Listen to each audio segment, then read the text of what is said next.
Hey everybody, just before the podcast starts, I'd just like to thank you and apologize for not being around for the last week. We've been having some minor audio difficulties that we think we've ironed out, so we should be back on a regular schedule. Stay tuned and enjoy the podcast.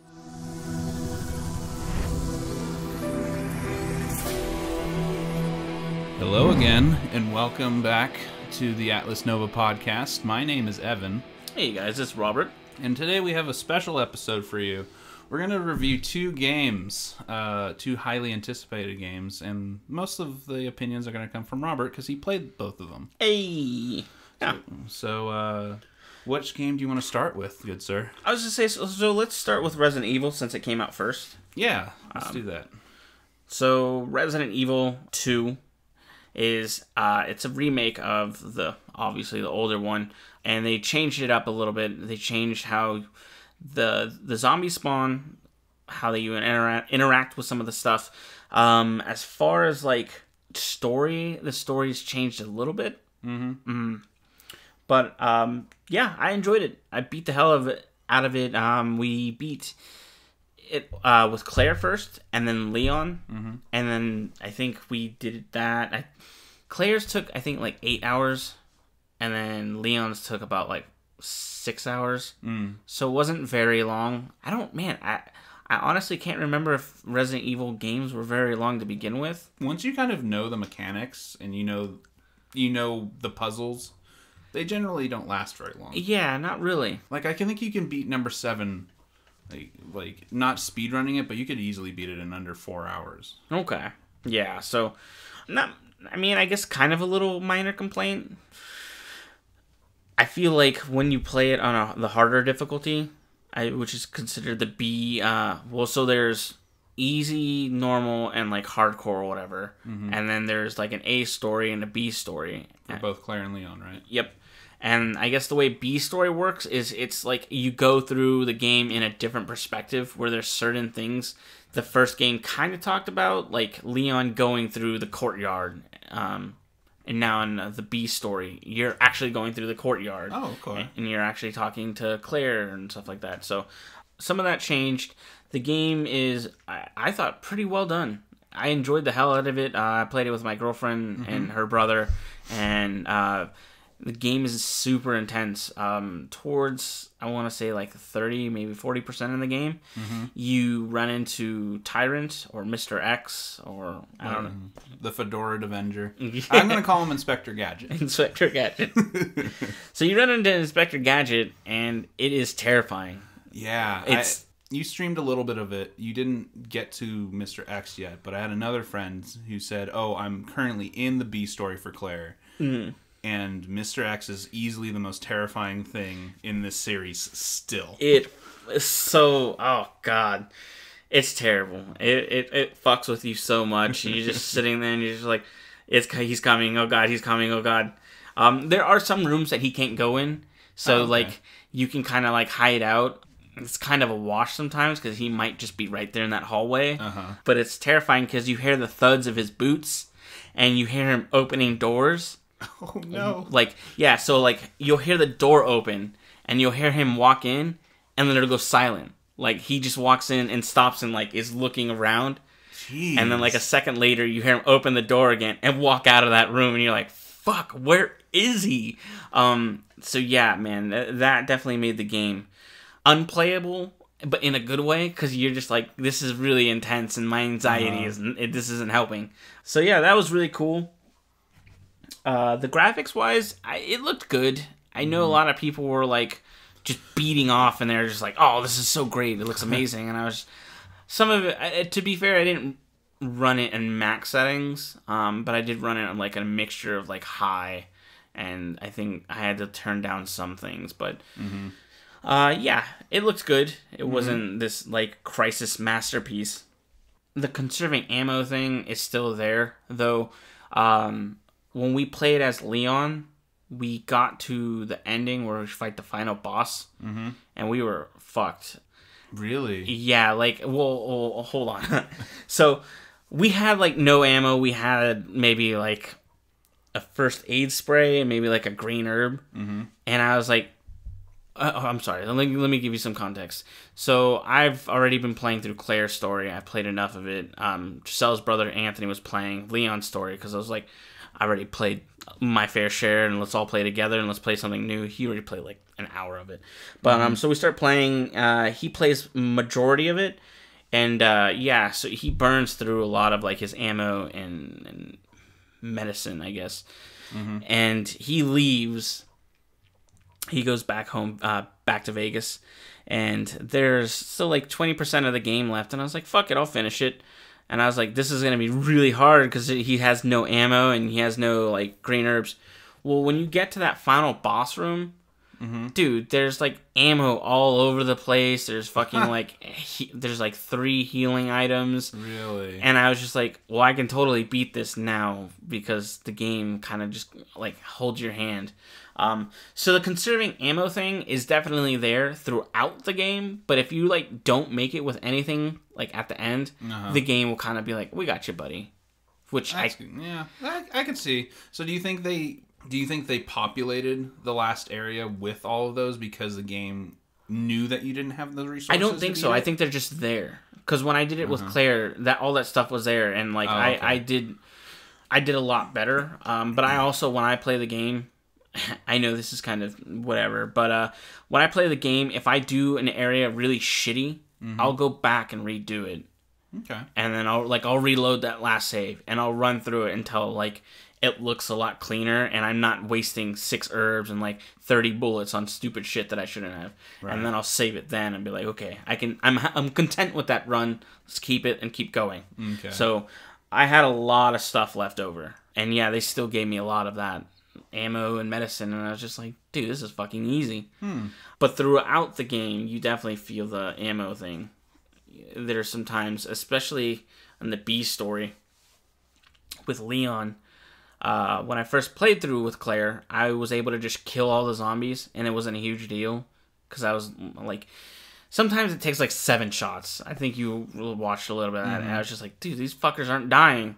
Well, in the B story, you definitely can't like do that. You've got to like pop them in the head or in the leg and stumble them and then run by them, which makes it to me a lot more intense. Yeah. Because whenever you got to go back through that fucking hallway, homeboy is gonna be walking around there. There might be a liquor tyrant's gonna be walking around in there. It's just it's brutal. Wow. So with Resident Evil remake, the first one had introduced Mercenaries mode. Is Mercenaries mode in the remake with Hunk? So there I think it's called survival mode. Yeah. And I guess it's essentially that you're pretty much playing their like little story derivative version of it.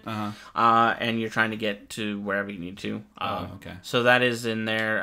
Hunk is there, and Tofu is making his return as well. Oh yeah, the Tofu, of course. Of course. That's cool. I like Hunk. I think he's an interesting character. He's employed by Umbrella. Yeah. And then he like, I don't know. They kind of expand on his story in the Umbrella Corps, but I don't know if that's even canon anymore now. Yeah, I don't know. Capcom is. Yeah, they're weird. Capcom, yeah. Doing whatever they want. Yeah. So overall, I thoroughly enjoyed it. I thought it was a pretty well done game. I'm pretty sure they're already working on Resident Evil 3. Oh, yeah. I read an article saying, hey, if this does really, really good, we'll consider remaking 3. And that one I'm interested in playing. Yeah. I've always thought Nemesis was a really cool idea. I mean, they basically... BioShock took the idea of Nemesis and turned it into a big daddy. Yeah. And I guess that's basically what Tyrant is, too. But Nemesis just seems like... he just shows up. And I don't... Does Tyrant... can you just be like, okay, I know Tyrant is in this section right here for sure.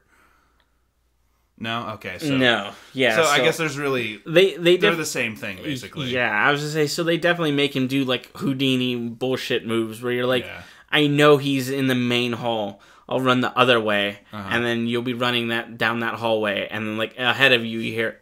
the door open, and then he walks in, and you're like, oh, dude, okay, the game is just going to be brutal like that. So you definitely run into him quite a bit. Can you kill the tyrants? No, you can't. You can it's kind of a waste of ammo, but you can shoot him a bunch, and then he'll eventually kneel. I don't know what the timer is for it. I think it's just until you like leave that specific area.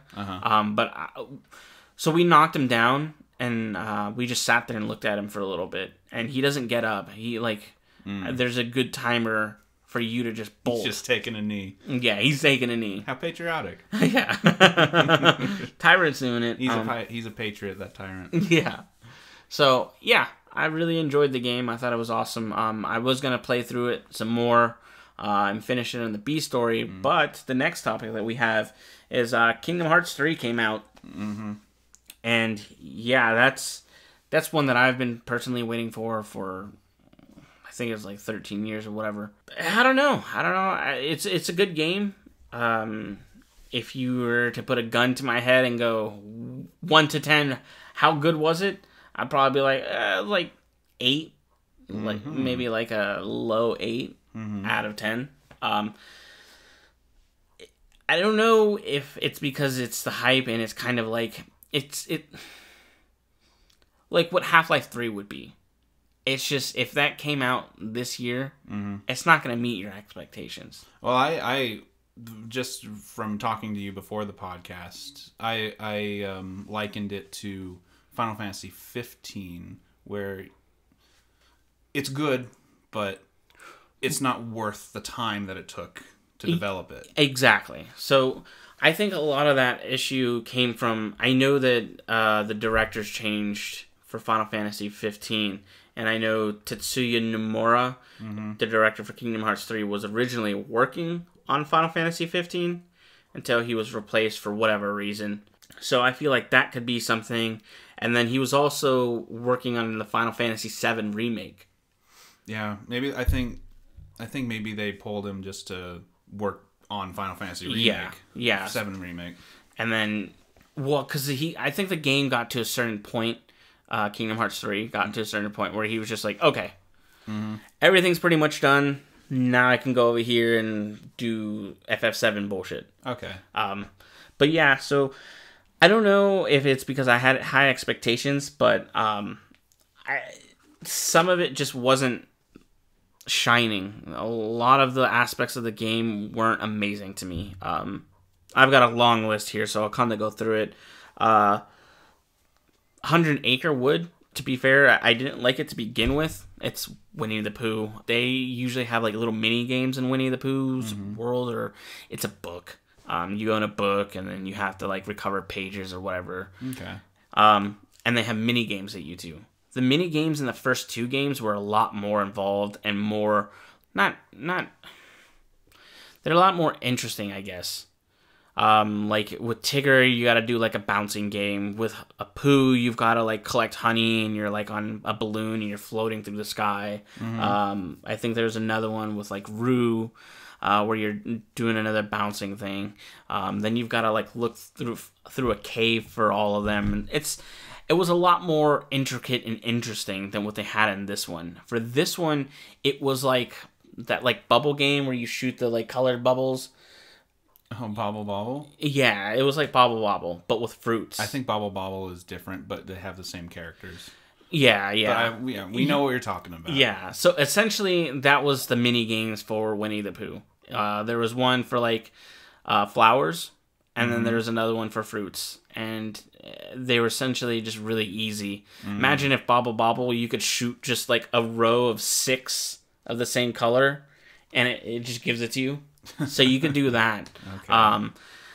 And the way it ends, it's very, like, there's going to be a load of spoilers here, and I'm assuming a lot of people have already kind of finished it at this point. All right, we'll have a spoiler section. Yeah, but if you're listening, there are spoilers throughout this, so this might not be the podcast to listen to. Skip to this time code if you're sensitive and you want to beat the game yourself. Yeah.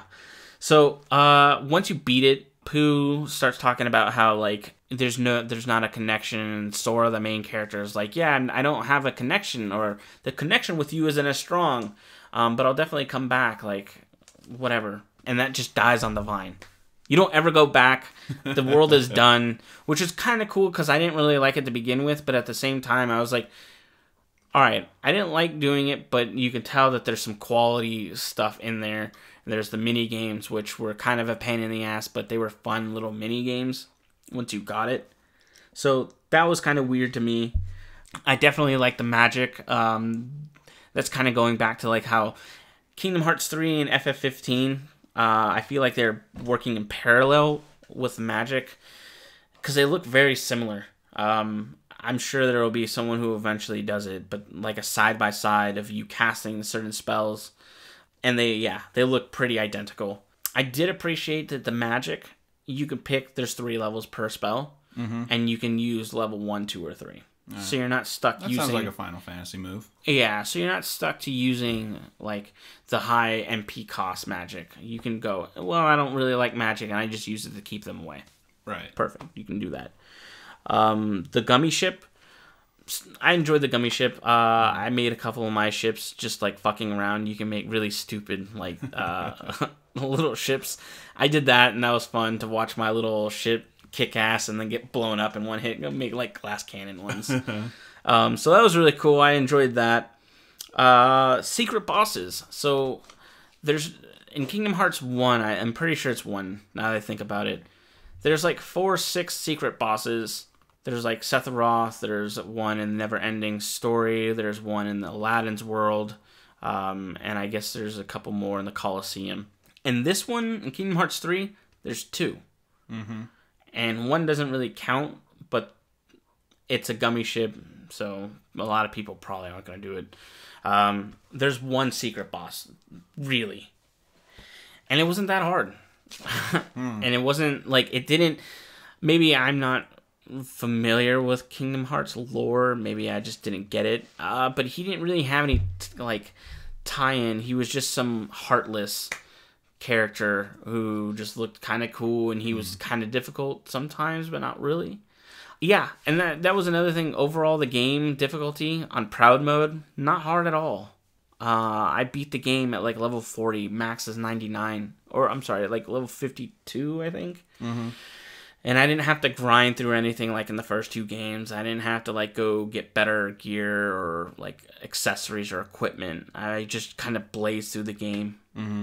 So that was kind of unfortunate. The worlds, I was not, and I mean, to be fair, I'm a little biased because I didn't really give a shit to begin with. The Tangled world was kind of just so she fell asleep because I was playing late at night. And she didn't get to see me play it. So she was pretty upset because that was one of the top worlds she wanted to see. Oh. But it was pretty lackluster. Okay. And then there was Frozen.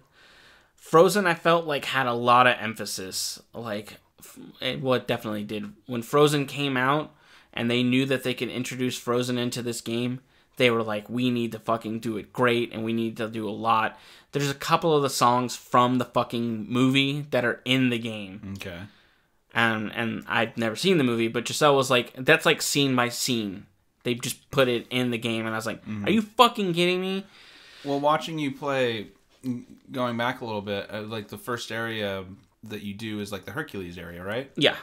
Watching you beat the Titans and watching the preceding cutscene, I'm watching it, I'm like, this is just like beat for beat the exact ending of Hercules. Yeah. They're saying the same exact things. That's clearly not Rip Torn as Zeus, because nobody wants to work with Rip Torn anymore. But the only real thing that changed was like Hades was just like, oh, I'm so mad at you, Sora. And then Hercules is like, get out of here, you joker. And then it's like, all right, I'm gone. So I'm getting all over the place, but that's another thing, is that the stories and everything are very shallow.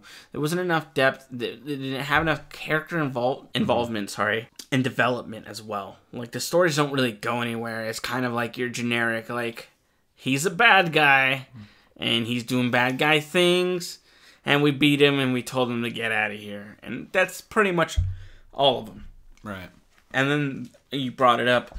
Olympus, I think, is just what the world is called. The Hercules world. The first 2 had an arena that you could do, like the Colosseum. I remember that, actually. I remember watching either you or Corey playing it. Yep. That is not in the game anymore.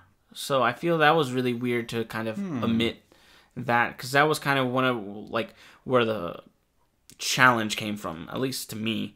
You would get through all of it, and then that's where Sephiroth was in the first one. Yeah, he was the secret boss. Yeah. So it gave you something to work towards. Exactly. And he was hard as nails. Like, he was tough. It's not in the game. There's no...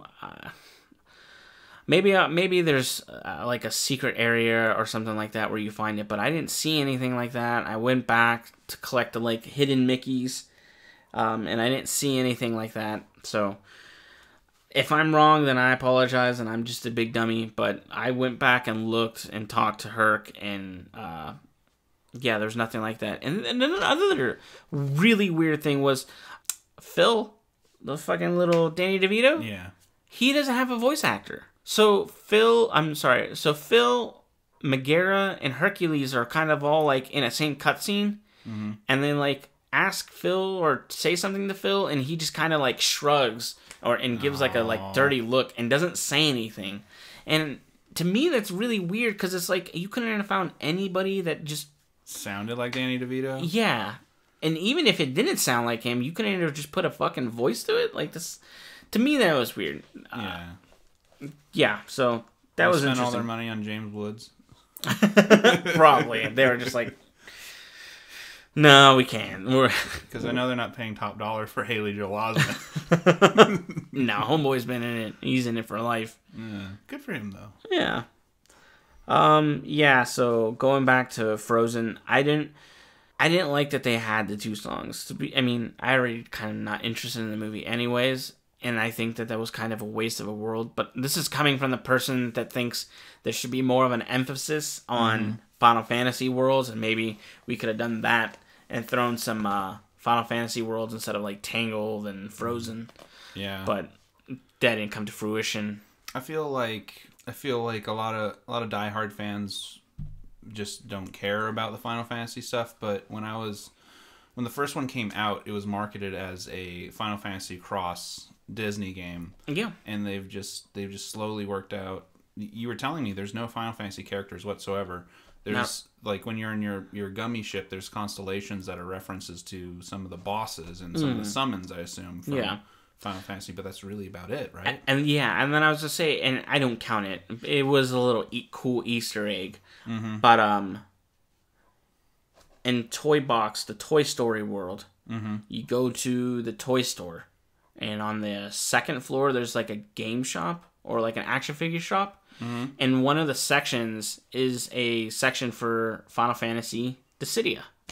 Oh. So that was really cool. But they were all like the bosses, like Bahamut, Odin, all the like primal forces or Aeons or Guardian forces. Summons, whatever the fuck they're called. They're called like 10 different things. Yeah. GFs. Yes, GFs, the Guardian forces. Guardian. So yeah, I definitely would have liked to see some more Final Fantasy characters, or a single one would have been nice. Yeah. They did a really cute thing with a cactar there, which was cool, but again, not enough. Not even a Moogle. The Moogle's there, but it's like it's a shop next to the save spot. Oh, okay. So the Moogle definitely is still there, but he's been there, which is weird because we still had characters like Cloud, Yuffie, Squall, Tifa. They were all in 1 and 2, and now it's like, I get that they're on a different world and stuff like that, but really, we're not gonna at all like visit any of the past worlds. It just. I don't know. I feel like those are some prime examples of like missed opportunity. Yeah. They could have gone back and done some of that. I mean, fuck, I would have loved to see some of those zones in like this new PS4, what is it, 8th gen consoles now? I believe so. Yeah, so that would have been really cool. Yeah, you also mentioned the Titans thing. In the first 2 games, I don't remember which one it was. When you fight the Titans, you're in the Colosseum, and they're kind of hard. Whereas in this one, it's just in Olympus, which is the first world I think you do, or the second, I forget. And you fight all 3 at the same time. And it's really cool, but they're not hard. And you beat them within like 2 minutes. I'm definitely missing some of that challenge there. The game kind of holds your hand a lot. It makes you feel really powerful and cool, which, awesome, I like. That's cool. as far as like actually rewarding for the challenge, there's no challenge. It's very minimal. The cooking with Remy Ratatouille. Right. I thought that was gonna be so cool. I was so excited. I was like, cool. It looked adorable. It does look adorable. So just for some context, I was kind of expecting like a little lighter version of Cooking Mama, or even like Overcooked or something like that, where you just do some light cooking, like, oh, make a hamburger, and I was like, form the patty, throw it on the grill. Oh, you made a cheeseburger. No, it's like, you want to make steak? All right, do a dash of salt, dash of pepper, do that 3 times. And that's it. You're done. You got a steak now, boys. Yeah, and then there's the egg one, which is frustrating. It's like you have to crack an egg, but with the left and right stick, and you pull it apart slowly. But there's a certain part where if you go too far, it like smashes the egg. Yeah, it's really. There's that one. There was the sautéing one, or the one where you throw the wine in the pan and you're like, right, whatever the hell that shit's called. And then there's chopping, and that's it. There's about 25 plus recipes, but the like cooking just wasn't involved. I didn't feel like I needed to do it. Breath of the Wild's cooking seemed more deep than this. Yeah, for sure. Yeah, absolutely. I guess my expectations were a little high. Right. I was expecting more because I was like, hell yeah, they're doing all this stuff. That'd be really cool. But it fell a little flat. The Pirate World. Oh, yeah. You haven't told me anything about that. Yeah, so I gave in a little bit before the game came out, and they were talking about how the Pirates of the Caribbean world is fucking amazing.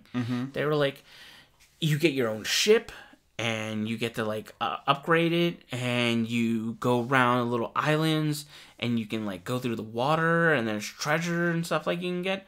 Yeah, that definitely is what it is. But imagine there's only like 5 islands you can go to, and all the ship battles are kind of the same, and they take like 1 shot to like kill ships. As for like upgrading your ships, it's something with Pirates of the Caribbean. I never watched this one, but there's like white crabs you have to collect, and then the more crabs you get, the like more upgrades you have for your ship. Okay, that sounds like it's coming from the 3rd movie. Yeah, so I mean, it made for some fun because like whenever it like upgraded, and I'd be like, I've got crabs, you know. So hit him with the shampoo. So is Goofy. Yeah, Goofy's in it. Yeah, Goofy is absolutely in it. So that was cool. It just, again, felt a lot like Ratatouille or Remy. It was a little too thin. Didn't have enough. Going to different islands was really cool. But when it was just like a little circle and that was it, you're just kind of sitting there going, Is that it? And they're just like, yep, go to the next island, and then you go to the next one, and it's like a donut-shaped island. And then that's it. And it's just like, man, I feel like you guys could have done a little bit more, and if anything, made like 2 or 3 just larger islands with more like intricate like caves and stuff like that, and like done that kind of stuff. But again, it fell flat. Oh, okay, so this is one huge, big spoiler kind of thing. Or, it's not huge, but... Double spoiler warning. Yeah. So, at the end of the game, the final boss, when you're fighting those guys, there comes a part where Sora is, like, having to fight against them, and he's gonna lose or whatever, but he's got mad kid heart, you know? He's like, I can do it! This is the best! We can make it happen! Well... This made me like, it kind of shocked me because I was like really appreciative that they would do this, and I was like, this is fucking awesome. This is what I wanted throughout the game. Anyways, so you're about to fight the boss, and it's a shit ton of Heartless, and you like are about to block something, and I guess some like kid from the like mobile game pops up and like helps you. And then I was like, what the fuck? And then all the Keyblades, because you're fighting in the Keyblade graveyard. Oh, okay, yeah. They all start to swarm, and they're helping Sora. And then as you're fighting the swarm, you're hitting triangle, and it kind of made me a little teary-eyed because I thought this was so fucking cool. On the left of the screen, they had a bunch of names, and you're pressing triangle, and you're using all the Keyblades, and those names are usernames from the mobile game. Actual usernames from real players. Really? Yes! That's neat. Dude, that was, to me, I was like, that's so fucking cool. I was like, where's this? I want more of this. And you're like spamming triangle, and you just see all the names and all the different names. And I was like, I'm sitting there looking at it, and I'm like, are these real names? Because some of them were kind of weird. And I was like, I think these are real names. I was like, I had to look it up, and there was some article that was like, yeah, they're real usernames. It's like, dude, fuck yes. Is awesome. Yeah, so that was really cool. I definitely wanted more of that in the game. More heart, I guess. In Kingdom Hearts, more heart. But yeah, so I mean, that's pretty much it. There was a couple other things that I had. It was weird that a lot of 3s in the game, which I thought was kind of weird. I mean, I know it's Kingdom Hearts 3, but like all the groups had like 3 people and then 13 and stuff like that. It was just a weird observation. I was like, God damn, this 3 is coming up a lot. I was like, that's weird. Kind of devil worshipping shit is this? All the main characters, they even went as far as to give Donald, Goofy, and Mickey blue eyes. Yeah, weird. Really weird. When we were playing Mickey, they did like kind of a close-up on Mickey, and like the outer rim of his eyes were blue. And I was like, Mickey's an Aryan. Yeah, I was like, Aryan race is supreme, I guess. That was really weird. So there's 2 characters. It was Riku and Lee. 2 guys who had green eyes. But the rest of the cast in the game, except for the bad guys who have like amber color eyes, all blue eye motherfuckers. Wow. Weird. Okay. And then I think there was a lot of plaid in the game. I've got that scribbled here at the bottom. A lot of wood to chop.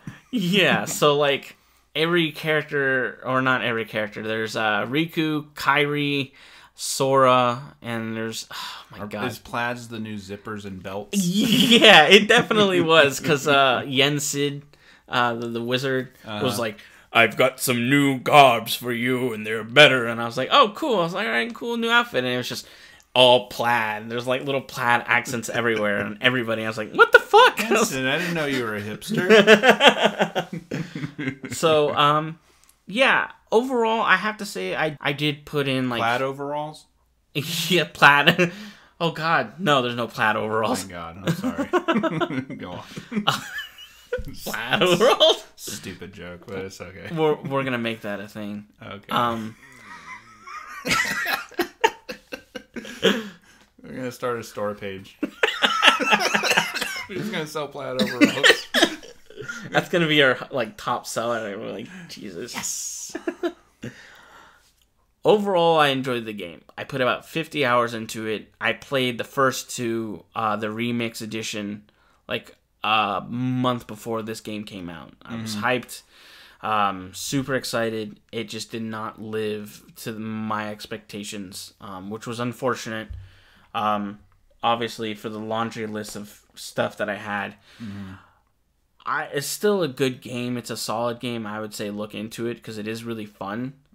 But as far as like being this like behemoth of a game that took 10 plus years to develop, it kind of wasn't worth the wait. There was another thing also that I wanted to quickly add.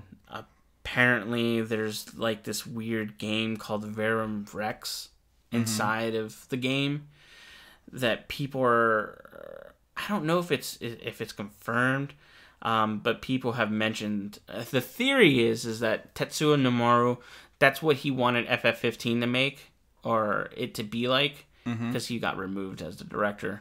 And that was his love child, so we may see that actually become a thing. Oh, okay. Yeah. Spoilers! When I beat the game and did all the extra stuff and got the special video, I think we're gonna start seeing a lot more Final Fantasy. the video happens where Sora and Riku are, I guess, transported. It seems that way. They're both getting up off the ground in like cities, and they're looking around, and they're all like doing the like, oh, what? Like, where am I? Where am I? You're in Yarnum. Yeah. A hunter must hunt.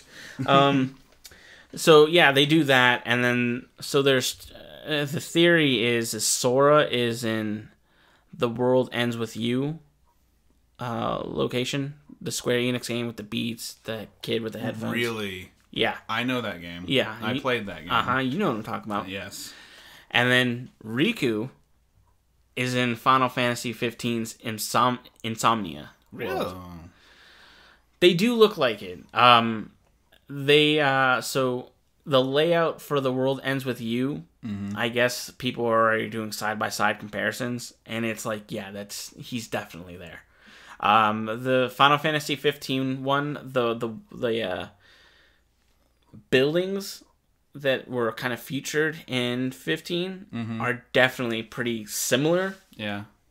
But it kind of goes back to what I said earlier, is where I want more Square stuff. So they're hinting big. Yeah, so I'm thinking that maybe at Kingdom Hearts 3 was their Disney child. Their Destiny child. Their Disney child. Destiny's child. God damn it. And Kingdom Hearts 4, when we see it in like 15 years, will be heavily Square Enix. Yeah.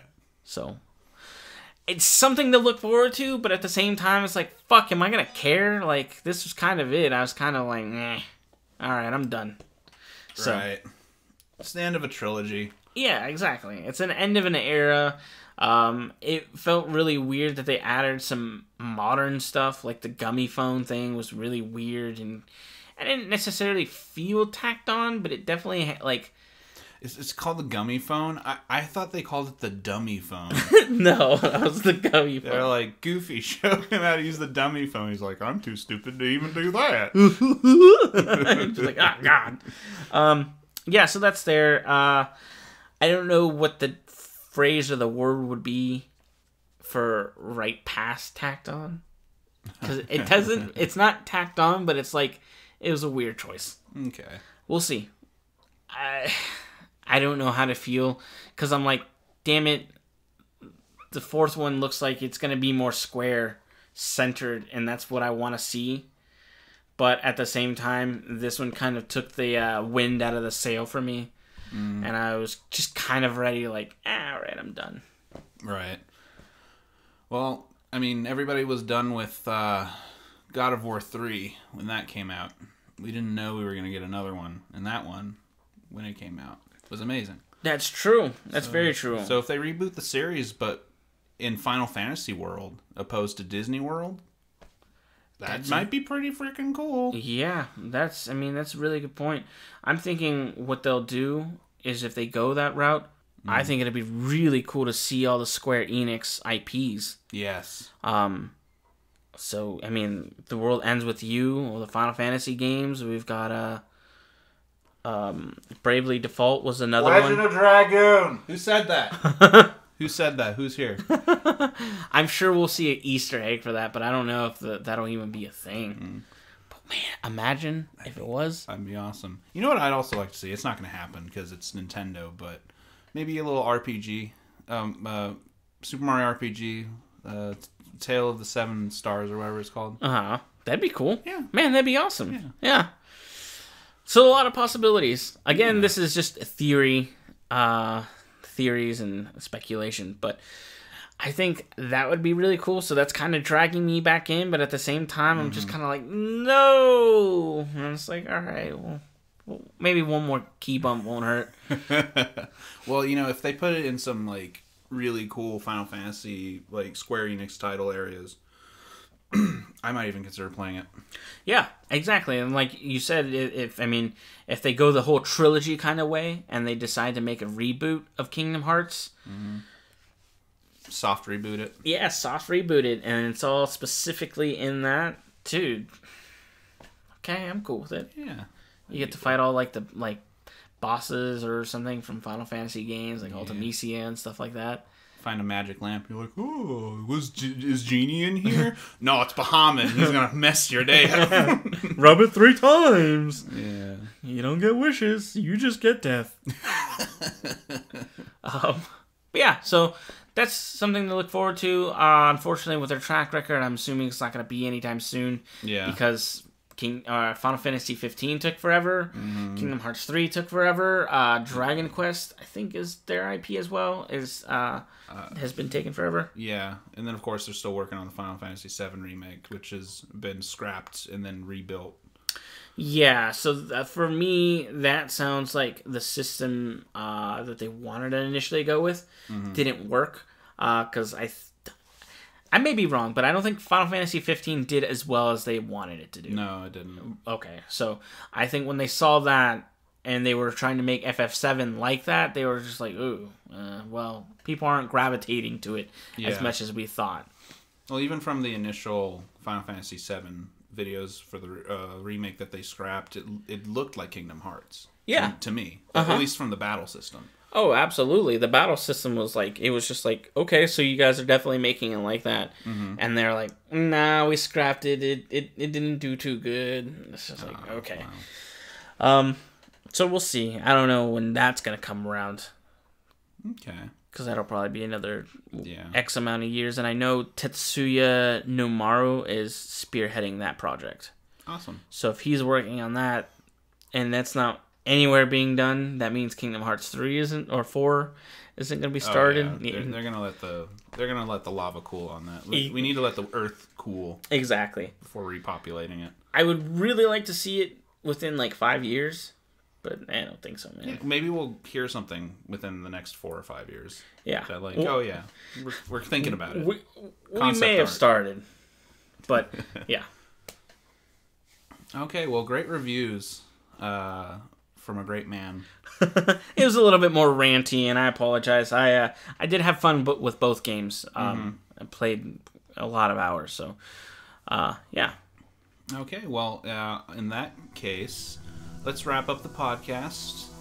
And as always, my name's Evan. And this is Robert. And we will check you guys out next time. Bye. Later, guys. Wow. Chords. Fireworks. I love it.